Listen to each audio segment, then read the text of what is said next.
So I'm out exploring once again here in Wales, and as you can probably tell behind me, we're in another grave site, and that can only mean one thing. Today we're exploring another CWGC cemetery site, and this one involves another airman.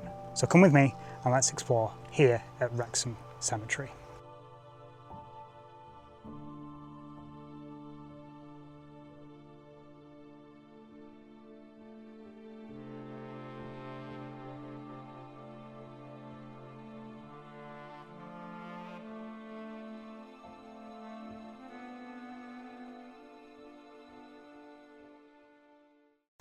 Yes, hello and welcome back to the Echoes from the Past YouTube channel. As I said before, you join me today in Wrexham Cemetery, which is situated just outside of Wrexham town centre. Now this site is a bit similar to the Blacon site that I went to visit, and if you haven't watched that video, go check it out. It's an amazing video, cemetery, CWGC cemetery full of airmen. But yes, this cemetery, Wrexham, is very similar to Blacon one, where the Commonwealth War Graves are situated alongside civilian burials. But Wrexham Cemetery is quite historic. It was first opened in 1876 with 37,000 people being laid to rest here. And the whole cemetery is actually Grade 2 listed, therefore it's protected for its historic interest, because some of the graves are just walking past into the cemetery. They're very old. I'm talking 18th. 1800s. So that just goes to show how old and how historic this place is. And obviously, this being a World War II channel, this site here is the location of over 100 World War I and World War II graves. You can see some of the Commonwealth War graves behind me there. Now, the World War I graves are kind of dotted around the cemetery. It was only during the Second World War that a section of ground was set aside for burials in the southwest portion of Wrexham Cemetery. Again, a bit like the site at Blacon that I went to visit, where a section was designated as, okay, this is going to be where Commonwealth War Graves are going to be. And during the Second World War, this cemetery was used by nearby RAF station of Boras, and unfortunately many aircrew that are buried here lost their lives during training. Again, I kind of alluded to that in the Blacon video, where I kind of guessed that because this area is heavily used for training, that would be the case. And again, unfortunately, that's the case here in Wrexham as well. So what I found in my research, that there's actually 40 graves here that are Polish, that are looked after by the CWGC. And that is because a lot of the Poles were transported back to here after being prisoners of war during the war. There was a nearby army hospital, and unfortunately a lot of the men didn't survive the harsh conditions that they suffered in the POW camps, and unfortunately they lost their lives quite close. There's a really nice Polish memorial at the front that has inscriptions in English, Polish and Welsh, which I think is amazing to see, and a service is held there every Remembrance Sunday to remember the lives of the Polish servicemen who lost their lives. Now, this isn't the gentleman that I'm going to be talking about today, but I noticed it just walking past, and I wish I did research it, because I love the Paras, I love their stories, and they sometimes get forgotten about. Unfortunately, they're often overshadowed by the American Airborne Forces, which I also love. I understand I have an appreciation for both, but maybe this is one that I'll come back and do in a return visit. But yeah, it's always nice to see a Para.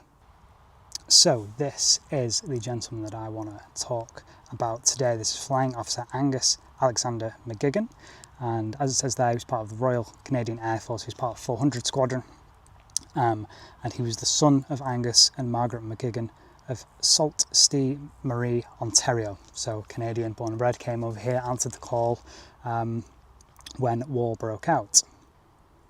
So he is actually, or was the husband of Doris McGuigan of Wrexham. So clearly came over here, was doing a service, fell in love with a local Welsh girl, which I think is lovely. You know, that happened quite a lot during the war.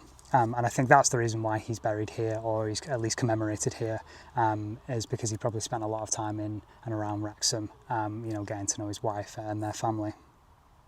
So there is a story that's kind of related to his wedding, actually, almost. So obviously he was a pilot, but his first flying incident was on the 20th of February 1944, and he was actually flying a Mark 1 P-51 Mustang with the serial number AM158, and the aircraft was damaged after hitting a tree, but he himself, Angus, was uninjured. Now, I have a theory that, was he flying at too low of an altitude? Was he showing off? You know, we know pilots sometimes like to buzz the airfield, as it was called. And actually, he then got married 2 days after that event. So yeah, pretty kind of close there. And then he also had another eventful incident, really. It was the 17th of July, so a few months later of 1944, and he took off from RAF Odium at 18:55 to conduct a reconnaissance flight over Hornfleur, which was listed as a successful mission. Now, on his return at 20:35, he reported a formation of 6 B-17 flying fortresses, and they were under attack by FW-190s. Now, if you don't know what B-17 Flying Fortress is, think of the series Masters of the Air, the absolutely massive American bombers. Angus himself was in a reconnaissance Spitfire at this point, so he's flying a lot higher and a lot faster than these B-17s and these FW-190s, which were the German Focke-Wulf fighter planes, which were built in response to the Spitfire Mark 5s. And then, unfortunately, just 11 days later, on the 28th of July 1944, Angus was again flying a photo reconnaissance Spitfire Mark 11. And this was a non-operational practice flight, again, just getting more hours under his belt, because at this point, he had 839 flying hours in his logbook. 66 of those were on Spitfires, so he's no green pilot by any stretch of the imagination. But unfortunately, on this day, on the 28th of July, it was during the landing approach, and the Merlin engine caught fire, causing the aircraft to crash and then burn out. But unfortunately, he didn't communicate to the control tower throughout this incident, so they had no idea that he was experiencing these sort of engine problems. And unfortunately, yes, he died on impact on the 28th of July 1944, aged 25. And then later, he was buried on the 2nd of August 1944 in a private funeral, not in or near this Commonwealth War Graves Commission section. And he's also commemorated on his parents' grave in Maple Ridge Cemetery, Ontario. But there we have it. That is the story of Angus Alexander McGigan. Very unfortunate accident, and I do wish that I'd noticed that there was a para soldier buried here. But again, maybe I'll come back again and do a return visit and maybe try and find some more information about the Poles or another airman, perhaps, or a Welsh Fusilier or something like that, maybe. Because I always enjoy coming to these sites. They're very peaceful. Hanging around with people who've been dead for 80 years is quite peaceful, and it's just a nice way, especially when you've got amazing scenery like that behind me. So yes, I hope you've enjoyed this episode. It's been a bit of a while since I've done a video, just adult life getting in the way. But yeah, plenty to come, plenty of videos in the pipeline, so stay tuned for that. Thank you very much for all the support, as always. Yes, if you want to check out my last video, which was where I visited Duxford, IWM Duxford for the first time, you can check that out here, and I will catch you in the next one. Peace.